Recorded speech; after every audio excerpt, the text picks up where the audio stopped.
या तो HIV patient हो या कुछ रोग से ग्रसित हो, उसे बच्चे को प्रति माह 1000 रुपया की लाभ दी जाती है ताकि उसे पढ़ाई लिखाई और उसके परवरिश में किसी भी तरह की समस्या न हो। उसके लिए बिहार सरकार 1000 रुपये प्रति माह 18 वर्ष तक की लाभ दिया जा रहा है। यदि किसी को समस्या तो बताएं।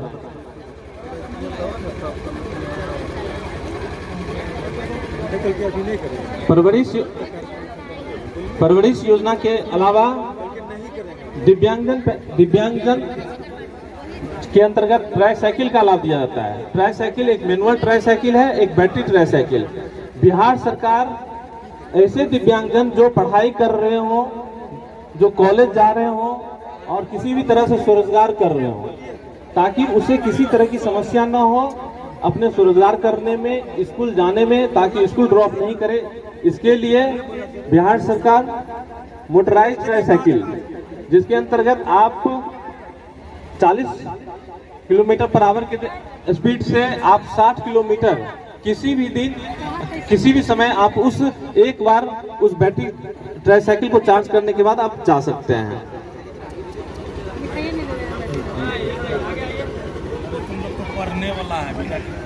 विकलांग बेटा है हमरो, गली नहीं है, ओकरा मुँह में दिमाग नहीं है, ओकरा कुछ सर्टिफिकेट करता है, हम हैरान हो गए बनाल नहीं बनी नहीं। ठीक है, अभी आपको तुरंत अजीत जी आएंगे, उनका प्रॉब्लम सॉल्व कीजिए। हमारे कार्यपालक सहायक है, तुरंत आपकी समस्या सॉल्व कर दी जाएगी।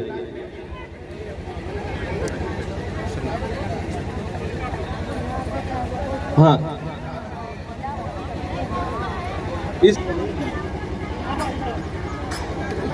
तरह से हमारा समाज कल्याण विभाग अंतर्गत सामाजिक सुरक्षा, दिव्यांगजन और बाल संरक्षण से योजनाओं का, सभी तरह का आच्छादित योजनाओं का विचार, जो भी योजना है बता दिया गया। यदि किन्हीं को समस्या हो तो आप बता दें।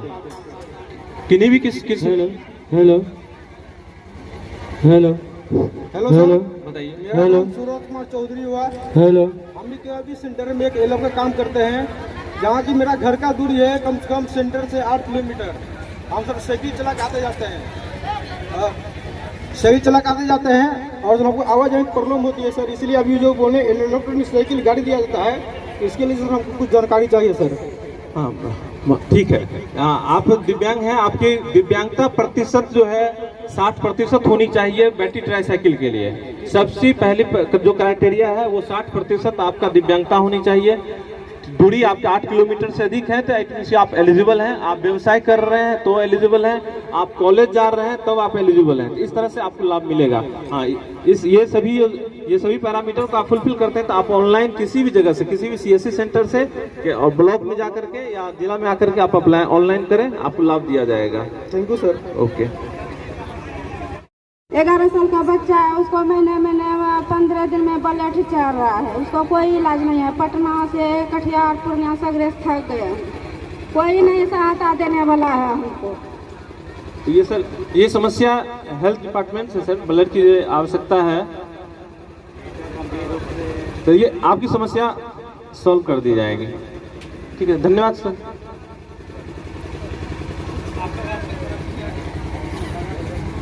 के लिए क्या सुविधा वह उपलब्ध है और बच्चों को क्या सुविधा दी जाती है, और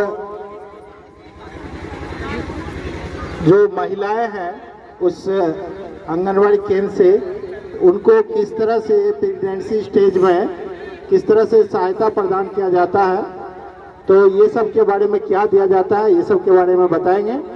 और यदि कहीं किसी तरह का उसको और सुधार की आवश्यकता है तो आप सुझाव दे सकते हैं। अब DPO ICDS आए और आंगनवाड़ी केंद्र के बारे में। मैं जिले की DPO हूँ, मेरा नाम कृष्णा शर्मा है। मंच पर बैठे मेरे सारे बड़े अधिकारी को मेरा प्रणाम, सारी जनताओं को मेरा प्रणाम। मैं आपको आज आंगनवाड़ी के बारे में बताऊंगी। आंगनवाड़ी से सभी लोग परिचित हैं।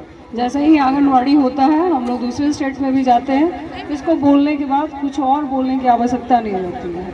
तो सबसे पहले यहाँ बड़ारी के बारे में हम लोग बता दें। यहाँ हमारे कुल 307 केंद्र संचालित हैं और आपके इस पंचायत में कुल हमारे 20 केंद्र हैं, बट एक सीट वैकेंट है, वो अभी नहीं चल रहा है, उसको हम लोग तुरंत संचालित करने का प्रयास कर रहे हैं। हम लोग जो अभी अपना केंद्र चलाते हैं तो एकदम हम नीचे से बताते हैं। जैसे आंगनवाड़ी केंद्र में हमारे बच्चे जाते हैं तो वो सप्ताह के हर एक दिन में हर एक तरह का भोजन करते हैं। किसी दिन खिचड़ी, रसिया और सारी फूड सब हैं। हाँ, पहले हम बोल लेते हैं, उसके बाद शिकायतें सुनेंगे। तो 7 दिन में मिलता है और महीना में 1 दिन सूखा राशन मिलता है। उसमें गर्भवती माताओं, गात्री माताओं, जो दूध पिलाने वाली माताएं होती हैं, उनको दिया जाता है। उसके बाद जो है, ये तो हो गया आंगनवाड़ी में बंटने वाला चीज़ जिस पे लोगों का मेन फोकस होता है। इसके अलावा भी हम लोग 18 साल से ऊपर होना चाहिए और मतलब उनको बहुत अमीर वाले लोग को नहीं, सरकारी सर्विस नहीं होनी चाहिए, इस टाइप का टर्म्स एंड कंडीशन है। उसमें हम लोग 5,000 रुपये 2 किस्तों में देते हैं। नहीं पाते थे, खुद भी मृत्यु हो जाती थी, बच्चों से वसूला जाता था और गरीबी बनी रहती थी। सिर्फ पढ़ाई के बाद नौकरी की, शादी की चिंता हमको नहीं करना है। आप लोग आगे बढ़े, सोचे इस तरह से कि हम बेटियों को भी नौकरी करवाएंगे, दिलवाएंगे, उन्हें संबल बनाएंगे, आत्मनिर्भर बनाएंगे। अगर आपको उसमें कोई कठिनाई हो रही है, हमारे जीविका कर्मी से, कैडर के माध्यम से बच्चियों को संपर्क करवा दें। हम लोग कंपनियों के माध्यम से जो ट्रेनिंग है, ट्रेनिंग करवा करके उन्हें प्लेस करवाएंगे। कटिहार में भी एक ट्रेनिंग चल रहा है, जहाँ पर जैसे मॉल सब में काम होता है, हॉस्पिटल में काम होता है, बच्चियाँ ट्रेनिंग ले रही है, इतनी आत्मनिर्भर है, इतनी अच्छा से बात करना सीख जाती है। 3-4 चीज अंग्रेजी सिखा दिया जाता है, उनको क्या काम करना है वो सिखाया जाता है, लोक व्यवहार सिखाया जाता है। ये तमाम चीजें सिखा करके उनको जॉब लगा दिया जाता है और वो बेटियां बेटे घर पैसा भेजना शुरू करते हैं, आत्मनिर्भर हो जाते हैं। तो ये दूसरी योजना हमारी है, जिस पर हम लोग काम लगातार करते रहते हैं। और जो तीसरी और अंतिम योजना है वो है सतत जीविकोपार्जन योजना। आपने सुना होगा, जब 2016 में बिहार सरकार के द्वारा मद्य निषेध लागू किया गया, उससे बहुत सारे ऐसे परिवार जो मद्य निषेध, पंचायत में भी कुछ दीदियों का चयन हुआ है और वो दीदी कार्य कर रही हैं। मैं आग्रह करूंगा कि उनमें से 2 दीदी यहाँ मेरे पास नाम है, जैसे मीना देवी है जो दारा ऋषि की आंगन से हैं। मैं चाहूँगा अगर वो इस सभा में उपस्थित हों, अपना कुछ अनुभव बताएंगे जो सतत जीविकोपार्जन योजना से जुड़ करके मीना देवी ने क्या अपने जीवन में परिवर्तन लाया है। जी, मीना दीदी आई हैं।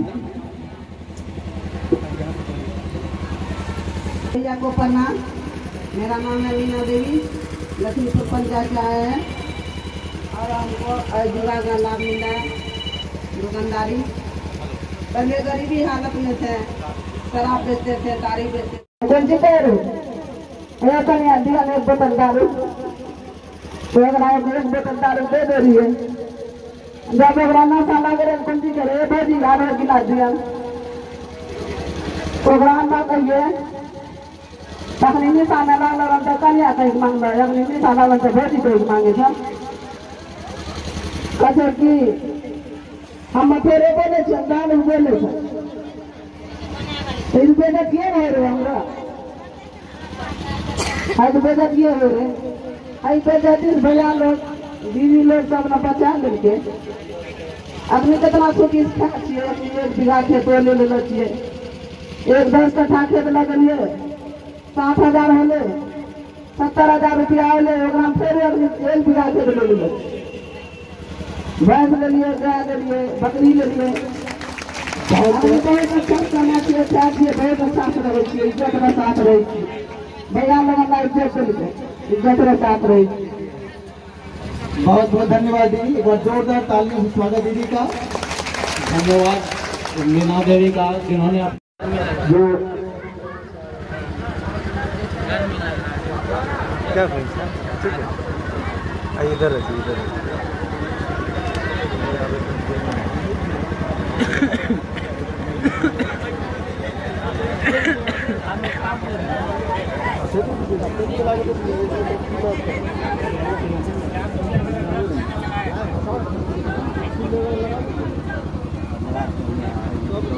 धन्यवाद सर। आज के जनसंवाद कार्यक्रम में माननीय जिला पदाधिकारी महोदय, पुलिस अधीक्षक महोदय एवं जिला के अन्य पदाधिकारीगण प्रखंड के शॉर्ट में बताएंगे और जो आम जन वाले भाषा में बताएंगे वही उस तरह का लैंग्वेज वर्ड यूज नहीं करेंगे जो नहीं समझ पाएंगे। तो श्रम संसाधन विभाग की तरफ से जो श्रम संसाधन विभाग की जो योजनाएं हैं उसके बारे में मैं ब्रीफ में बताना चाहूँगा। श्रम संसाधन विभाग की एक महत्वाकांक्षी योजना है बिहार शताब्दी। बिहार शताब्दी में अगर बिहार का वासी है और किन्हीं की मृत्यु हो जाती है तो मृत्यु दो प्रकार की होती है, एक दुर्घटना मृत्यु होती है, एक स्वाभाविक मृत्यु होती है।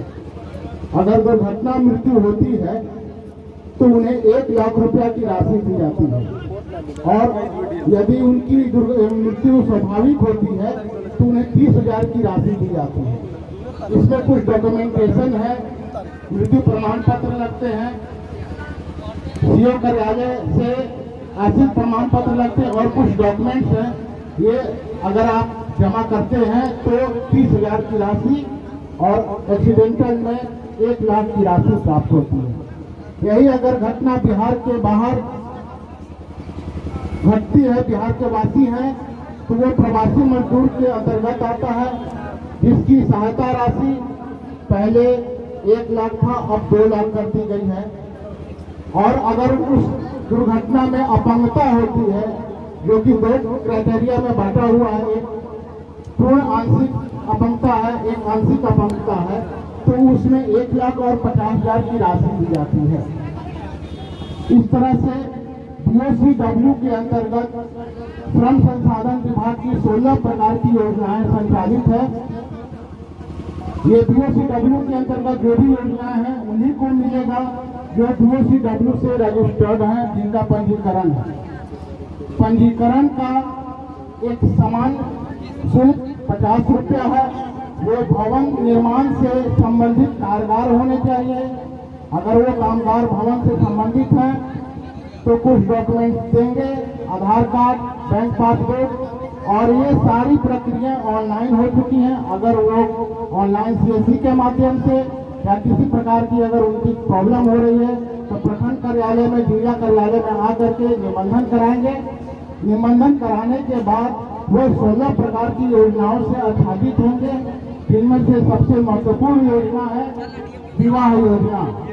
इस विवाह योजना में 50,000 की राशि 2 पुत्रियों के लिए दी जाती है अगर उनकी रजिस्ट्रेशन 3 साल हो गया है तो।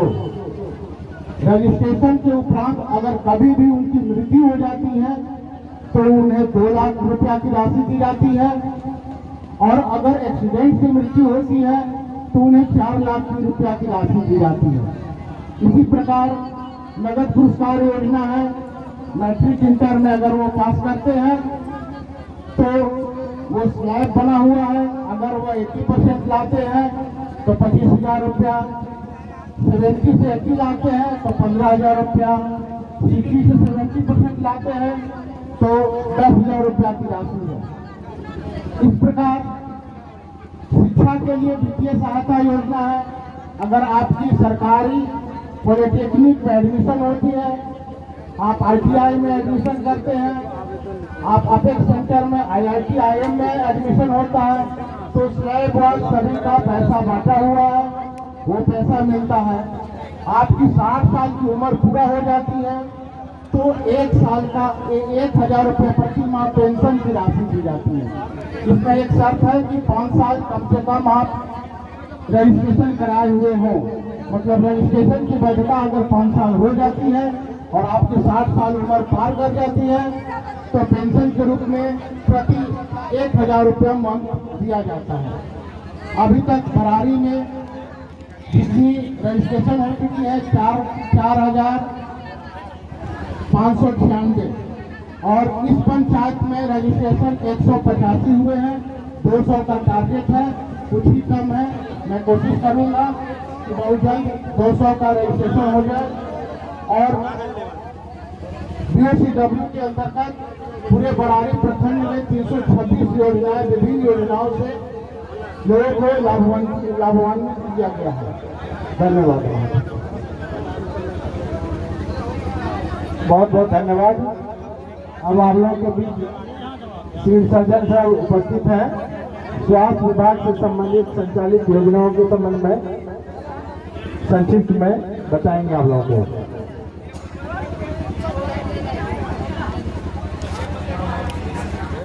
आउटडोर और इंडोर की सुविधा होती है, जो कि प्रखंड स्तर पर CHC जो है, यहाँ पर बरारी में CHC है और साथ में एक रेफरल हॉस्पिटल भी है, पुराना वहाँ OPD चलता है और बाकी इमरजेंसी सेवा और इंडोर की सेवा और आउटडोर की सेवा यहाँ भी चलती है, CHC में भी चलती है। इसके अलावा यहाँ एडिशनल CHC 5 हैं और ये हेल्थ एंड सब सेंटर भी चलते हैं। हेल्थ एंड वेलनेस सेंटर है, 28 हेल्थ एंड वेलनेस सेंटर हैं और कुल 35 हेल्थ सब सेंटर हैं यहाँ पर।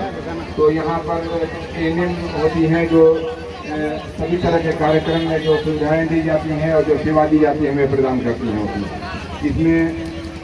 और अगला जो योजना है इसमें जननी बाल सुरक्षा योजना, इसमें गर्भवती माता को सभी तरह की सेवा दी जाती है, जो कि गर्भावस्था में 4 जांच आ रहे हैं, सब लोग नीचे ही आ रहे हैं, आप लोग वहीं रहेंगे। माननीय मुखिया जी के माध्यम से, माननीय ऊपर को महोदय के माध्यम से, माननीय हमारे प्रमुख महोदय के माध्यम से एसपी साहब का स्वागत किया जाए। बहुत बहुत धन्यवाद। आप लोगों को, आप लोग बैठेंगे, अभी कार्यक्रम अभी चलेगा।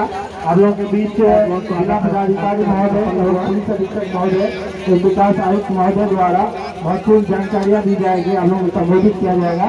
उसके बाद ही कार्यक्रम समाप्त होगा। आप लोग कृपया धैर्यपूर्वक बैठें और शांति बनाए रखें। एडीएम साहब, सिविल सर्जन साहब, उपस्थित सभी पदाधिकारीगण, इस लक्ष्मीपुर पंचायत के माननीय मुखिया जी, पंचायत समिति के सदस्यगण, जिला परिषद के सदस्यगण, उपस्थित सभी यहाँ के इस पंचायत के नागरिक। क्योंकि सरकार के द्वारा ये निर्देश हम लोग को मिला है,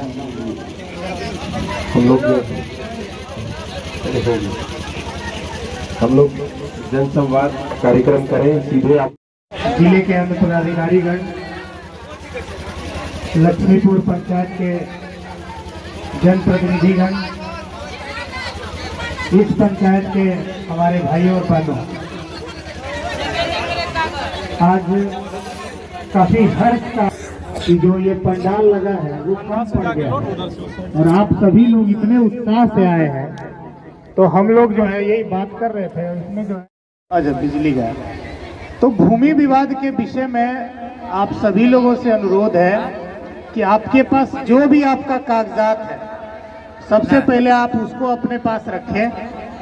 और हर शनिवार को जनता दरबार लगता है, वो आपका अधिकार है, वो सरकार के स्तर से वो आपको व्यवस्था की गई है। आप अपने कागजात को ले जाएं। हो सकता है कि उसकी समस्या जो है वहाँ के जो सीओ हैं, SHO हैं, उनके स्तर से ना हो, DCLR साहब है उनके कोर्ट से हो सकता है, या हायर कोर्ट से हो सकता है, या न्यायालय से हो सकता है।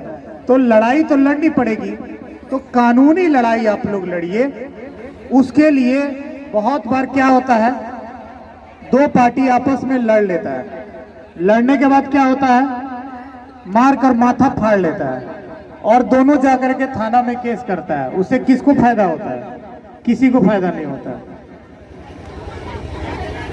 तो इसमें अल्टीमेटली दोनों पक्ष जो है वो परेशान होता है। भूमि तो यही है, भूमि घटता है क्या? भूमि कोई खा सकता है? नहीं खा सकता। तो ये दिमाग में आप रखें और कानूनी लड़ाई लड़े, ये मेरा अनुरोध है। अगर आपको लगता है कोई बात हम लोग के संज्ञान में लानी है आपको, तो आप जो है प्रतिदिन वर्किंग डे में 11 से 1 हमारे ऑफिस आ सकते हैं, मिल सकते हैं। और एक वीडियो कॉन्फ्रेंसिंग के थ्रू भी व्यवस्था की गई है। जो बरारी थाना है आपका, वो थाना में भी अगर आप 11 से 1 के बीच में जाएंगे तो आप जो है मेरे से डायरेक्ट वीडियो कॉन्फ्रेंसिंग के थ्रू बात कर सकते हैं। इससे ये फायदा होगा कि आपका पूरा दिन जाया नहीं जाएगा, आपका पैसा जो है वो खर्च नहीं होगा। आप जाते हैं कटिहार जाते हैं, आप इतना पैसा खर्च करते हैं और पूरा दिन भी आपका बर्बाद होता है। तो ये व्यवस्था जो है ये यहाँ पर जिले में की गई है। दूसरी बिंदु जो है मैं आप लोगों से डिस्कस करना चाहता हूं, एक है महिलाओं की जो समस्या है, जो घरेलू हिंसा है, वो मैं देख रहा हूं कि उसकी भी संख्या जो है ज्यादा है। इसको जो है आप लोगों को अपने घर में इसको सॉल्व करने की जरूरत है। जितने भी हमारे पंचायत के जनप्रतिनिधिगण हैं, आप जानते हैं कि सबसे ज्यादा एनर्जी जो है, पैसा खर्च होता है, एनर्जी लगता है पंचायत के इलेक्शन में। तो ये जितने जनप्रतिनिधि हैं आपके, चाहे वो वार्ड सदस्य से लेकर के जिला परिषद तक हैं, जो भी हैं, इन पर आपका अधिकार है। आप अपनी समस्या को लेकर जाइए और ये आपकी समस्या को समाधान करने के लिए ये जनप्रतिनिधि बने हैं। वो आपको रास्ता भी बताएंगे कि इसका सॉल्यूशन ये है, आप इस पदाधिकारी के पास जाइए। ये जो राष्ट्रपिता महात्मा गांधी का जो सपना था वो स्वराज था। स्वराज का मतलब सेल्फ रूल, मतलब हम खुद अपने आप पर शासन करें। हमारी समस्या गांव में है, पंचायत में है, तो समाधान भी यही रहेगा। ये हमारे राष्ट्रपिता का सपना था। उसी सपना के तहत ये पंचायती राज व्यवस्था बनी और फिर उसके बाद जो है ये चुनाव हुआ और ये आज जो है सब लोग जीत कर आते हैं। तो जो भी समस्या है, मैं देख रहा था बहुत सारे लोग को जानकारी ही नहीं है कि किस कार्यालय में अप्लाई करना है। ये समस्या है, आप अपने जनप्रतिनिधि को पकड़िए, ये आपको वो बताएंगे। और ये घरेलू हिंसा की जो समस्या है, आपस में पड़ोसी के बीच का विवाद है, वो आप सुलझा सकते हैं। आप उस विवाद को बढ़ाइए मत, आप उसको वहीं पर खत्म करिए। और आप लोगों से मेरा अनुरोध है कि ये ऐतिहासिक पंचायत है, लक्ष्मीपुर पंचायत जो है ये जिले का एक सबसे इम्पोर्टेंट पंचायत है। तो इसको जो है आप लोग अगर प्रण करेंगे तो इसको हम लोग विवाद फ्री पंचायत बना सकते हैं, अपराध फ्री पंचायत बना सकते हैं। इसमें आप लोग को बढ़ चढ़ के हिस्सा लेना होगा।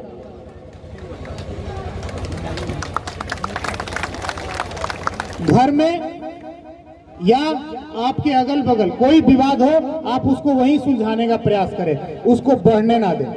तीसरी बात यह है, बच्चियों की जो समस्या है, बच्चों की जो समस्या है, उनके प्रति जो अपराध हो रहे हैं, आप उनको सजग करिए, उनको एजुकेट करिए। इतनी महिलाएं यहाँ बैठी हुई हैं। मैं जब यहाँ पे आया तो मैंने यही बात किया, यहाँ 90% से अधिक तो महिलाएं ही हैं। आपका बहुत इंपॉर्टेंट रोल है। आप समझिए, ये जो नाबालिग बच्चे और बच्चियां हैं, इनकी समस्याओं को आप नजरअंदाज मत करिए। इनको बताइए कि गुड टच क्या होता है, बैड टच क्या होता है। इनके प्रति जो अपराध हो रहा है वो शुरुआत होता है छोटे अपराध से और फिर जो है वो बड़ा अपराध बन जाता है।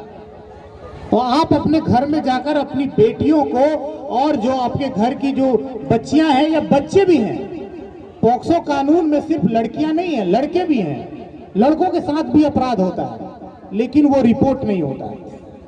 अगर मान लीजिए दूर का कोई रिलेटिव ही है, गांव का कोई आदमी है, वो आ करके उसको गलत तरीके से छूता है, वो बैड टच हो, उसको आप समझाइए कि ये गलत है। उस बच्ची से आप जो है फ्रैंक होइए, उसको बोलिए कि अगर तुमको कोई समस्या है तो हमको बताओ। उसमें पॉक्सो कानून है और वो आदमी अगर उसको बैड तरीके से टच करता है, वो कोई भी हो, वो जेल जाएगा और उसको बेल भी नहीं मिलेगा जल्दी। तो ये आप लोग ध्यान रखिए, बच्चे और बच्चियों की समस्याओं को आप नजरअंदाज न करें।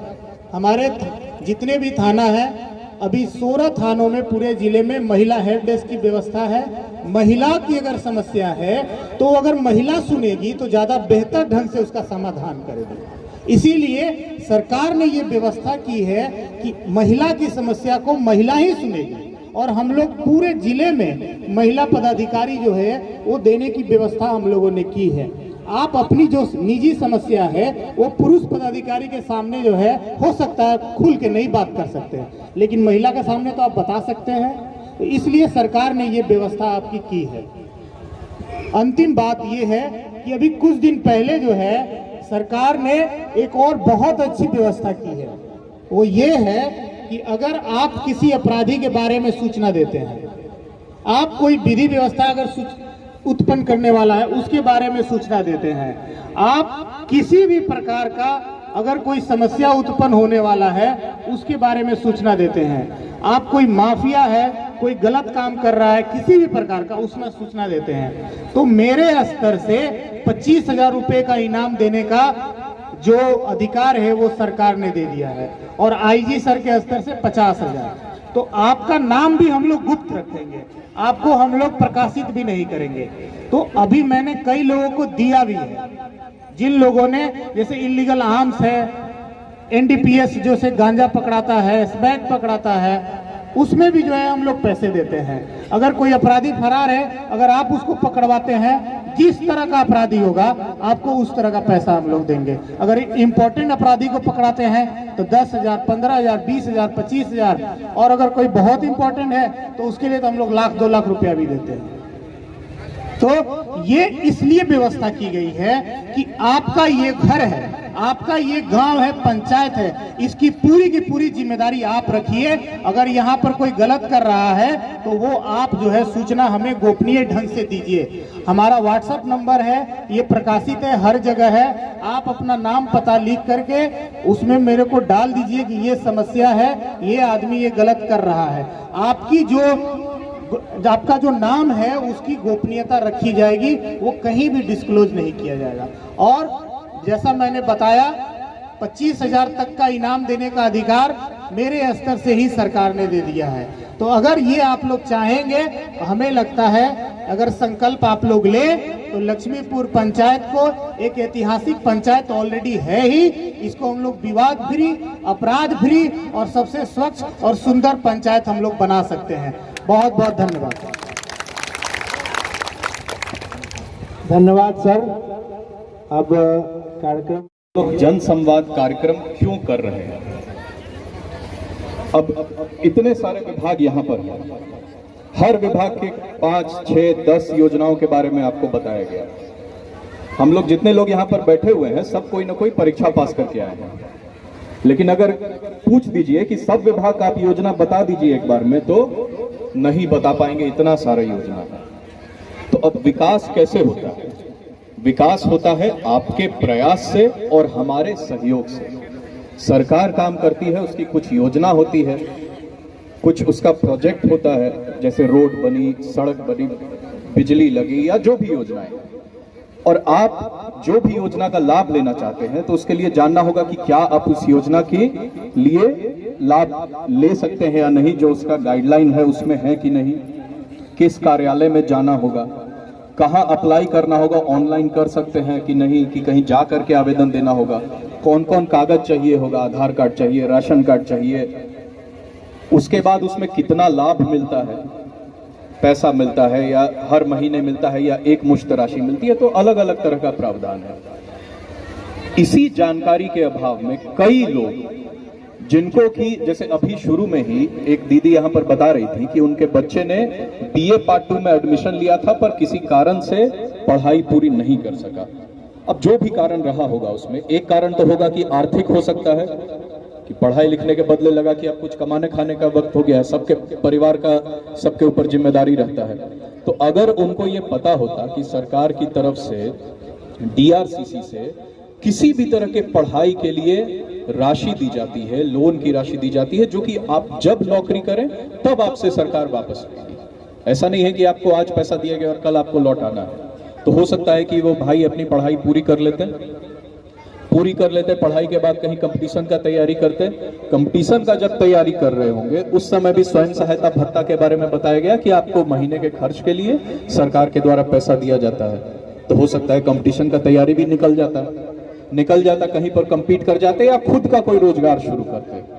तो हो सकता है कि उनके जीवन का अभी भी बिल्कुल उनके जीवन का रूपरेखा बदल जा सकता है, वो अभी तुरंत एडमिशन ले ले अभी भी, लेकिन एक जो उनका कुछ समय था जो वो अपनी पढ़ाई जारी रख सकते थे, इस योजना की जानकारी के अभाव में उस समय निकल गया। तो यही जो आपकी जानकारी और हमारे और आपके बीच की दूरी है, यही दूरी को कम करने के लिए आज सभी हम लोग जिला स्तर के पदाधिकारी यहाँ पर आपके पास आए हैं। क्योंकि कई बार जब हम आप लोगों से बात करते हैं, चाहे अपने ऑफिस में या कहीं भी पंचायत में जाते हैं तो ये लगता है कि एक मन में सबके बहुत डर होता है कि अच्छा ये योजना का लाभ कैसे जाएंगे, कटिहार जाना होगा, किसके पास जाना होगा, वहाँ जाएंगे डांट के भगा तो नहीं देगा। तो हम लोग डायरेक्टली आपके थ्रू आपसे बात करके आपको यही यकीन दिलाना चाहते हैं कि जितनी भी योजना है आप लोग बस अपने नजदीकी चाहे कॉमन सर्विस सेंटर से या अपने जनप्रतिनिधि के माध्यम से आप बस उसकी एक बार जानकारी पता कर लीजिए। हम लोग सब लोग हम लोगों को तो टारगेट रहता है कि ये योजना है, इसमें कोई भी लाभार्थी छूटना नहीं चाहिए। हम लोग एक कदम आगे बढ़ के ही उसमें आपको जो भी लाभ दिलाना है वो लाभ दिलाने का प्रयास करते हैं।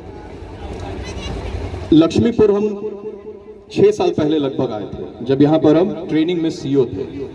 आए थे एक जमीन विवाद के कारण, मापी का कुछ संबंधित इशू था, किसी की शिकायत पड़ी थी कि रोड में बढ़ा करके कोई जमीन बना दिया है। अब उस समय कोई उस प्रकार की व्यवस्था नहीं थी कि अगर किसी को जमीन का शिकायत है तो कहाँ दर्ज करे, कौन उसका बार बार उससे फॉलोअप करेगा, क्या कार्रवाई किया जाएगा।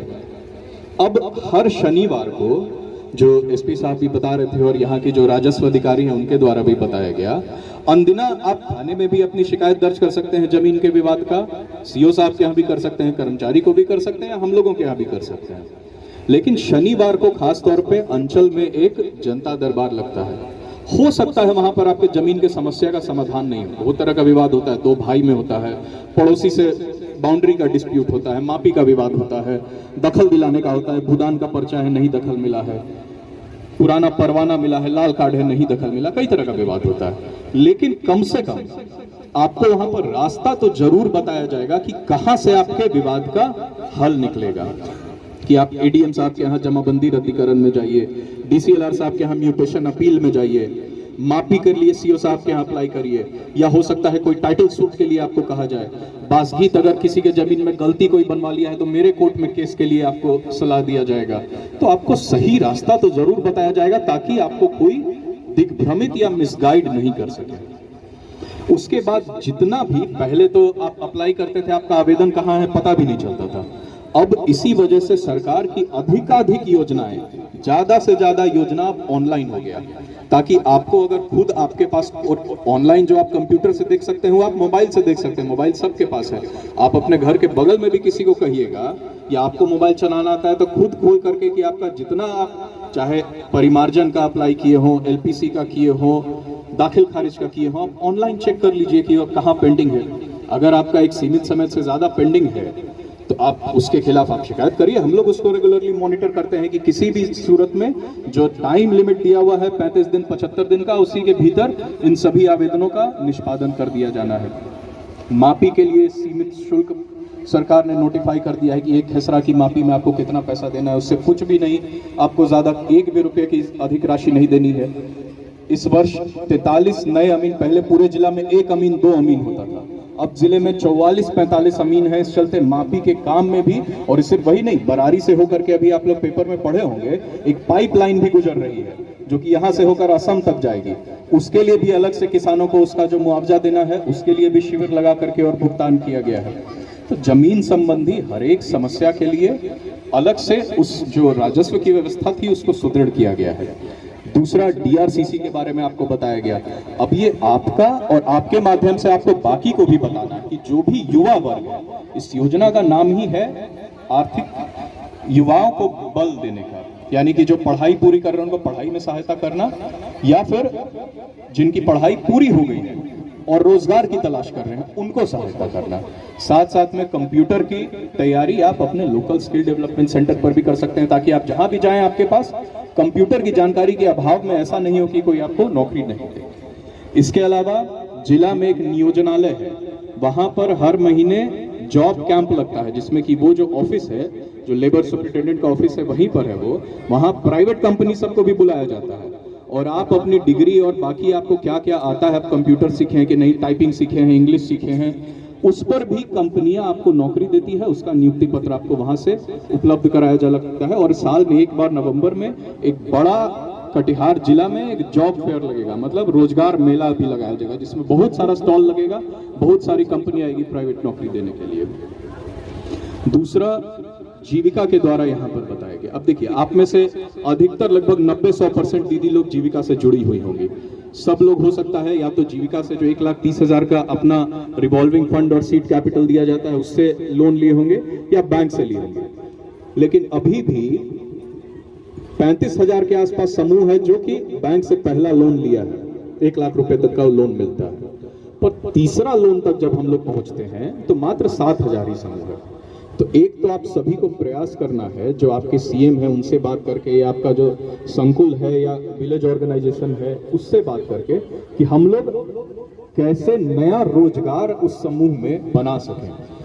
आप चाहे जिस भी चीज का रोजगार करना चाहती हैं, कुछ लोग ग्रामीण घरेलू उद्योग करना चाहते हैं, मशरूम का खेती करना चाहते हैं। अब खेती में भी एक तो परंपरागत खेती यहाँ पर धान, मक्का, मखाना ये सब का होता ही है। आज आप लोग देखे होंगे कि कल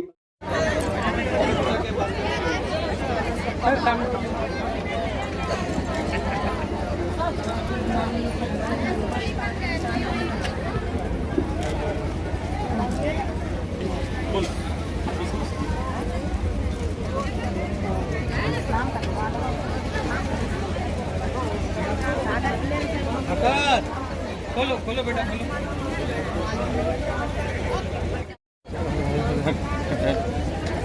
अरे हो गया सुमन, हो गया। अब घर तक जाओ, साथ देने दो।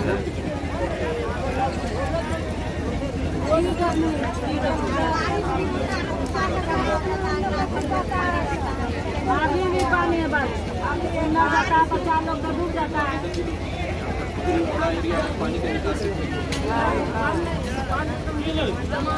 कमरा हटाओ जरा।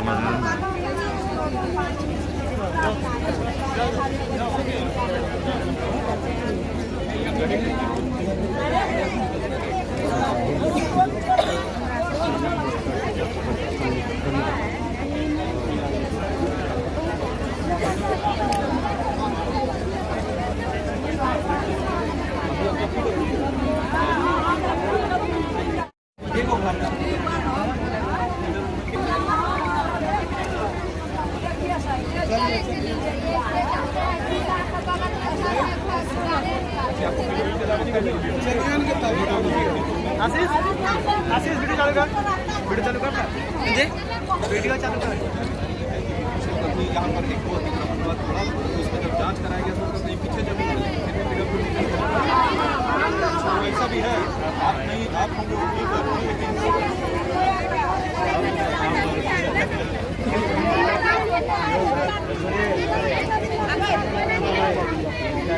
अभियान बसेरा सभी कर्मचारी को भेज कर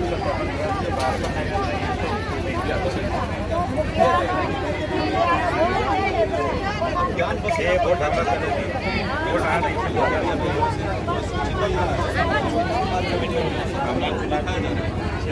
जिसका अपना दिया हुआ है हम लोग को नहीं मिल रहा, एकदम जो शुद्ध भूमिहीन है जिसको बस और सरकारी बसे हुए का नाम किया जाए, तो उन लोगों को चाहे बिहार सरकार का जमीन हो या भूटान का जमीन हो या बंदोबस्त का हो, सीलिंग का हो, सब में से मिलेगा और नहीं तो डिप्राइव कर सकता है।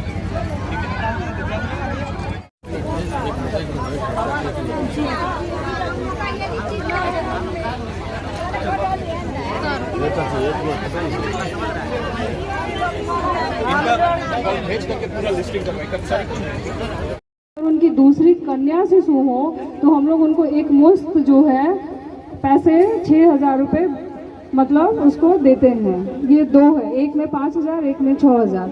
एक हमारा और भी बहुत महत्वाकांक्षी योजना है मुख्यमंत्री कन्या उत्थान योजना, वो बहुत आगे तक जाता है, बट हमारा डिपार्टमेंट जो है वो 2 साल तक की बच्चियों को, 0 से 1 साल तक की बच्चियों को 2,000 रुपये देते हैं और उसके बाद 1 से 2 साल की बच्चियों को 1,000 रुपये हम लोग उसमें देते हैं।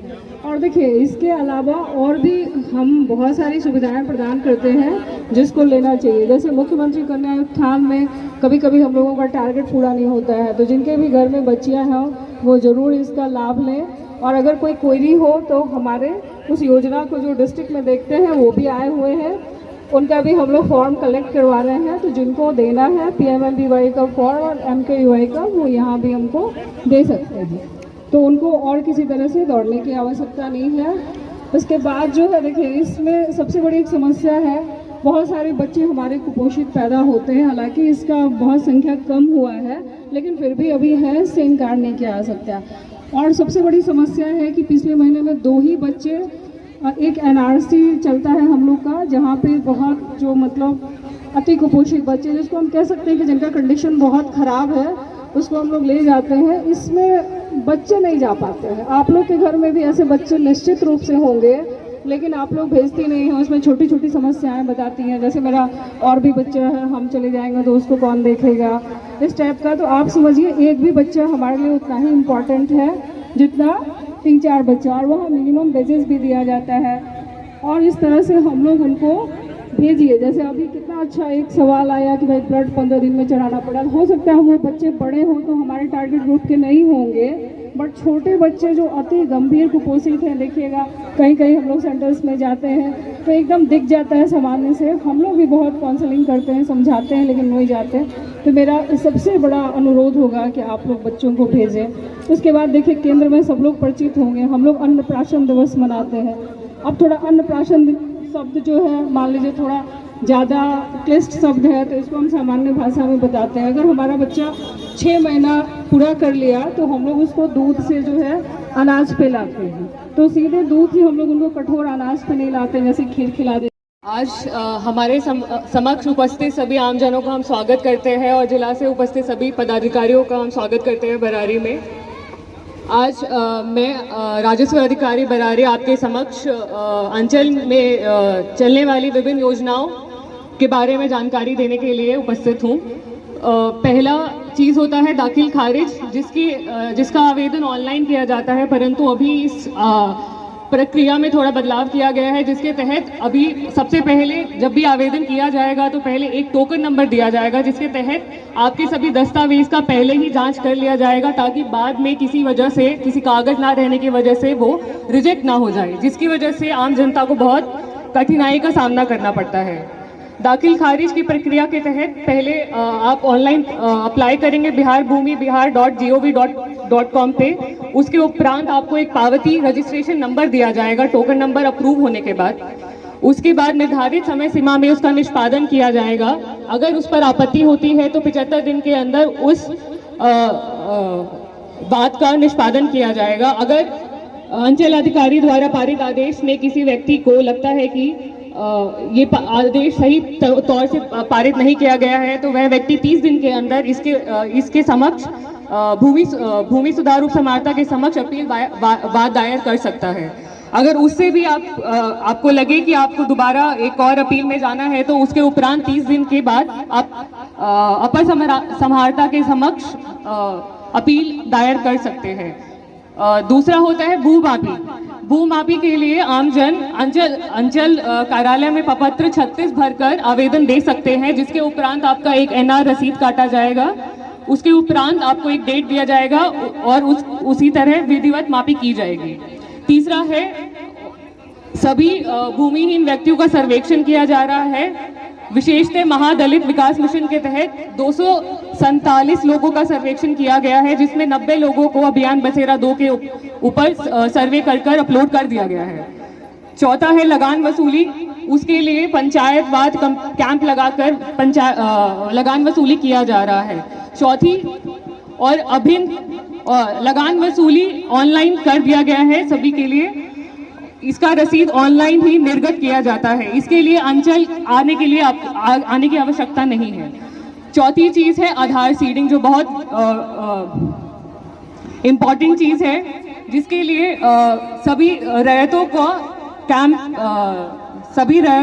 के लिए अंचलवार कैंप लगा करके आधार सीडिंग किया जा रहा है, ताकि सभी सरकार द्वारा चलित योजनाओं से उसका लाभ आप तक पहुंचाया जा सके। छठा है LPC, लैंड पोजेशन सर्टिफिकेट, जिसकी सुविधा भी ऑनलाइन अब अवेलेबल है। आप ऑनलाइन वेबसाइट पर आवेदन कर सकते हैं और LPC आपको निर्गत कर दिया जाएगा। और लास्ट है रैयती भूमि के विवाद से संबंधित जितना भी मामला होता है उसका निष्पादन भूमि उप समाहर्ता न्यायालय में किया जाता है, BLDR एक्ट के अंतर्गत, जिसे बिहार भूमि विवाद निराकरण अधिनियम भी कहा जाता है। और लास्ट में थाना जनता दरबार हर शनिवार को आयोजित किया जाता है सेमापुर थाना और बरारी थाना में, जिसमें हर तरह की समस्या का समाधान किया जाता है। ठीक है सर, यहाँ के मुखिया जी होंगे इस ग्राम पंचायत के। मुखिया जी को मैं बार बार इसलिए कॉल कर रहा हूँ, लेकिन मुखिया जी कभी दिखे नहीं, कि यहाँ भी कई कटाव पीड़ित जो है बसे हुए हैं मुखिया जी आपके यहाँ इस पंचायत में, और उसके लिए जमीन भी अर्जित है और उसको पुनर्वासित करने की जरूरत है। मुखिया जी आप है ना, तो उसको पुनर्वासित भी करने की जरूरत है। तो अंचल अधिकारी महोदय कृपया आइए, इधर आइए साहब के पास।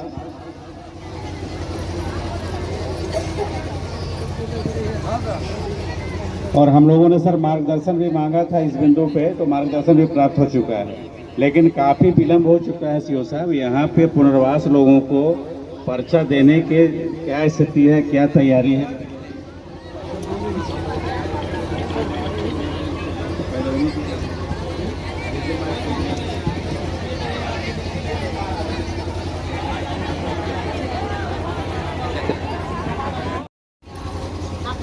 अपनी गरिमामय उपस्थिति से कार्यक्रम को सुशोभित करते हुए आदरणीय जिला पदाधिकारी महोदय, पुलिस अधीक्षक महोदय, एडीएम सर, पीजीआरओ साहब, मंचस्थ सभी जिला एवं प्रखंड स्तरीय पदाधिकारीगण,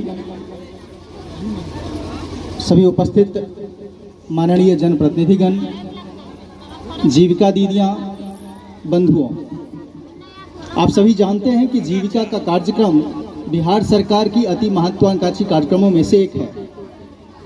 इस परियोजना की शुरुआत वर्ष 2007 में वर्तमान माननीय मुख्यमंत्री के द्वारा शुरुआत किया गया था मुजफ्फरपुर से, और एक छोटी सी बैठक करके दीदियों को संबोधित किया गया था कि कैसे आप समूह से जुड़ करके अपने घर का, अपने परिवार का सामाजिक और आर्थिक विकास कर सकते हैं। और इस तरह से 2007 में मुजफ्फरपुर में माननीय मुख्यमंत्री के द्वारा शुरुआत किया हुआ कार्यक्रम आज राज्य के सभी जिले, सभी प्रखंड और सभी पंचायत गांव में फैल चुका है।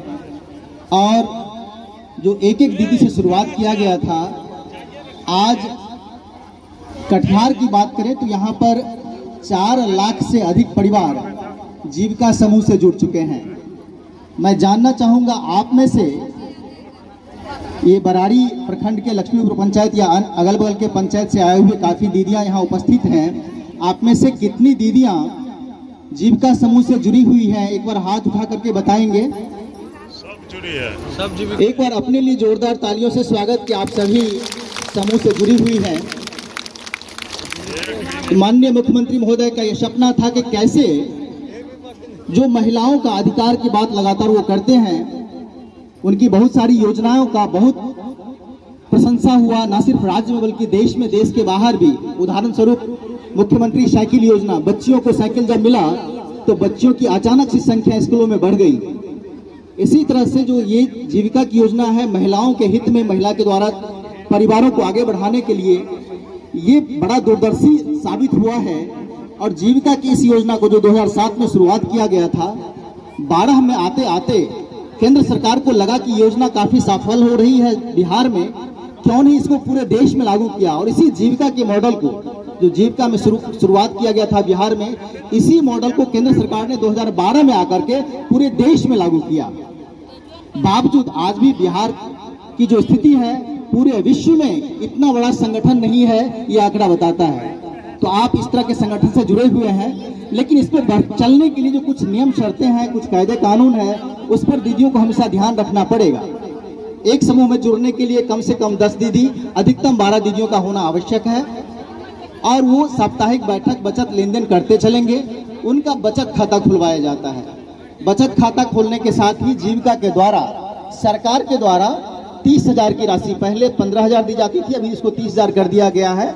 वो हम लोग प्रकृति निधि के तौर पर समूह को भेज देते हैं। और दूसरी राशि होती है 1 लाख की, जो ग्राम संगठन के माध्यम से, जब समूह ग्राम संगठन से जुड़ जाते हैं तो उनको पहले 60,000 दी जाती थी, जिसको बढ़ाकर अभी 1 लाख कर दिया गया है। तो समूह के लिए 1 लाख, मतलब कुल 1,30,000 रुपया सरकार की राशि लेन देन करने के लिए समूह को दिए जाते हैं। इसके अलावा जो बड़ा सहयोग है सरकार के द्वारा कि बैंकों से जोड़ करके आपको ऋण उपलब्ध कराया जाना, ताकि आप लगातार ऋण लेकर के अपने घर के आर्थिक उन्नति में सहायक बने और कार्य करें।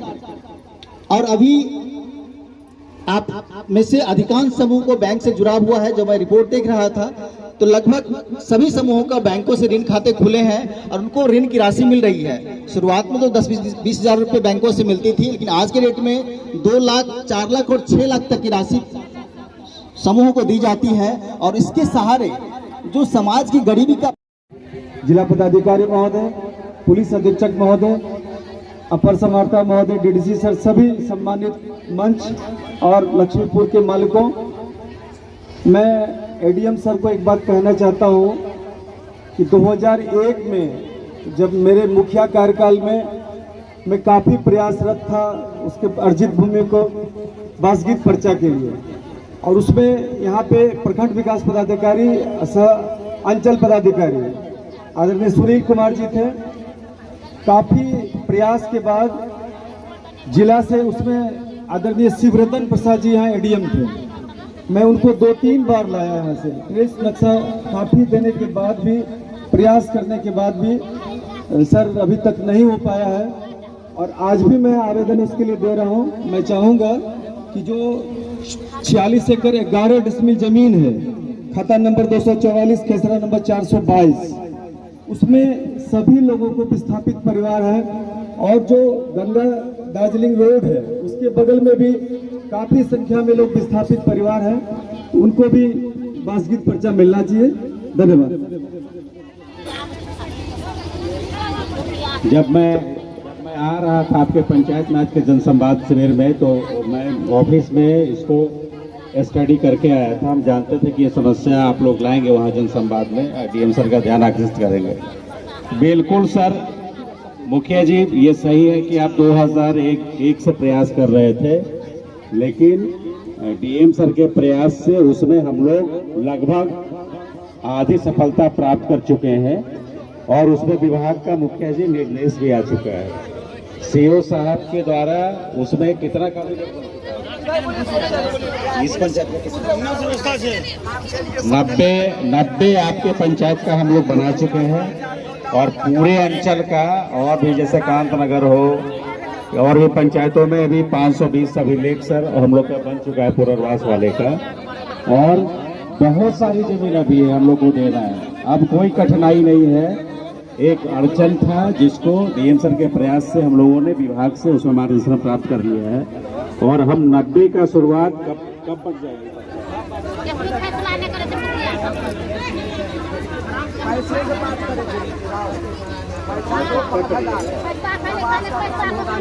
तो हम लोग दुर्गा पूजा के बाद जो है नवंबर महीने में 90 का पर्चा बांटेंगे, श्री गणेश करेंगे। पुनर्वासित परिवारों को पुनर्वास करने के, विस्थापित परिवारों को पुनर्वासित करने का, और भी जो सीज लैंड है उस पे परिवारों को चिन्हित। केवल इसमें मुखिया जी और इस पंचायत के लोगों से मेरा अनुरोध ये होगा कि जो जमीन अर्जित हुई थी वो कटाव पीड़ित परिवारों को पुनर्वासित करने के लिए हुआ था, और जमीनें अर्जित हुई 83 में, 84 में, 89 में, 90 में, 93 में। तो कालांतर में वो जमीनें बटी नहीं, और दूसरे अगल बगल के जिलों के लोग भी आके उस पर अवैध कब्जाधारी हो गए। ये भी बात है। और दूसरी बात ये है कि जो कटाव पीड़ित नहीं है वो भी उन पे कब्जा कर लिए हैं, 5 कट्ठा 10 कट्ठा, जिसका जैसा ताकत उसके हिसाब से घेर लिए हैं। तो इसमें आपको प्रशासन की मदद करनी होगी, जो इसीलिए सरकार ने उसमें कट ऑफ डेट दिया है और डायरेक्शन भी सर यही दिया है सर। तो उसमें ऐसे परिवार जो कटाव से पीड़ित हुए हैं उन्हीं को उसमें कुछ ऐसे कार्य करें, जैसे बड़ी बनाना है, पापड़ बनाना है, अदौड़ी बनाना है, मशरूम उगाना है, ताकि उसको तत्काल बेच करके आपको और पैसे आना चाहिए। इस तरह बढ़ने की जरूरत है आपको। इसलिए जो प्रशिक्षण की आवश्यकता है वो दिए जाएंगे। जीविका के कर्मी कैडर हैं आपके गांव में, सीएम है, बुककीपर है, सीसी भैया दीदी हैं, उनसे आप संपर्क करिए, बात करिए। अगर आपको ऐसे उत्पादन करने के लिए किसी प्रशिक्षण की आवश्यकता है, निश्चित रूप से आपको प्रशिक्षण दिए जाएंगे और उस तरह के उत्पादन करा के आपके आमदनी को और तेज किया जाएगा। यही जीविका का संकल्प है, सोच है। जो बैंक से जुड़ने में एक खास बात होती है कि आप बहुत सारे लोग अभी भी इंश्योरेंस नहीं कराते हैं, बीमा नहीं कराते हैं। जीविका के द्वारा लगातार प्रयास किया जाता है कि आप अपने बचत खाते किसी न किसी बैंक में रखें और उस बैंक में आपके 1000-1500 रुपये कम से कम रहना चाहिए, ताकि साल में मात्र 456 रुपया दे करके 2 लाख का इंश्योरेंस आपका हो जाता है। अभी मैं कल ही फलका प्रखंड में एक गाँव में गिरियामी गाँव है, वहाँ गया था। एक दीदी समूह से जुड़ी हुई थी, उनका 2-3 दिन पहले संभवतः शुक्रवार को उनका देहांत हो गया है। तो मैं जानने गया था क्या उनको जीविका से कोई सहायता मिला था कि नहीं। वो जीविका से 80,000 रुपया ली हुई है। फिर मैंने जानने की कोशिश किया कि उनका इंश्योरेंस हुआ था कि नहीं। अब जाने कि उनके घर में छोटी बच्ची जो है वो 1.5 साल की है और 2 बेटी हैं, 3 बच्चे हैं उनके घर में। पति का भी ठीक से आमदनी नहीं है। 80,000 लिखे कुछ काम कर रही थी, लेकिन किसी कारणवश उनकी मृत्यु हो गई। ऐसा देखिए, समूह में 4 दीदी का इंश्योरेंस है, लेकिन वो दीदी इंश्योरेंस नहीं है। अब समूह का भी 80,000 डूब गया और उनका परिवार में छोटे छोटे बच्चे हैं, उनको कोई खाना ठीक से खिलाने वाले का ये है। अगर वो इंश्योरेंस किए रहती मात्र 400 रुपये देकर, 436 रुपये देकर के, तो आज उनके घर में जीविका के सहयोग से उस बैंक से हम 2 लाख दिलाते। आपको पता हो कि इस